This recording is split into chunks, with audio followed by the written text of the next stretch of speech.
চট্টগ্রামে জনসংযোগে গুলিতে যুবদল কর্মী নিহত, বিএনপি প্রার্থী এরশাদুল্লাহ সহ দুজন গুলিবিদ্ধ। নির্বাচনকে বাধাগ্রস্ত করতেই হামলা, অভিযোগ মির্জা ফখরুলের। সুষ্ঠু নির্বাচন শেষে ব্যারাকে ফিরতে চায় সেনাবাহিনী, ব্রিফিংয়ে সেনা সদর। আর্মিকে বিতর্কিত করার চেষ্টা চলছে, ভোট হলে স্থিতিশীল হবে আইন শৃঙ্খলা পরিস্থিতি। নির্বাচন বন্ধে কোনো ষড়যন্ত্রই সফল হবে না, হুঁশিয়ারি বিএনপির। খালেদা জিয়া সহ জুলাই অভ্যুত্থানে ভূমিকা রাখা ব্যক্তিদের আসনে প্রার্থী দেবে না এনসিপি।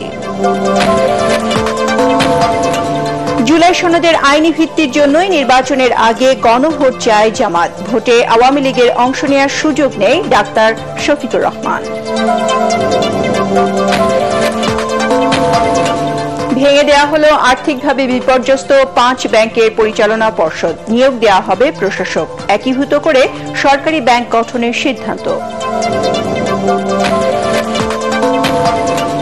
এবং পাইলটের ভুলেই মাইলস্টোন স্কুলে বিমান দুর্ঘটনা, প্রধান উপদেষ্টার কাছে তদন্ত প্রতিবেদন পেশ। বিমান বাহিনী প্রশিক্ষণ ঢাকার বাইরে করার সুপারিশ।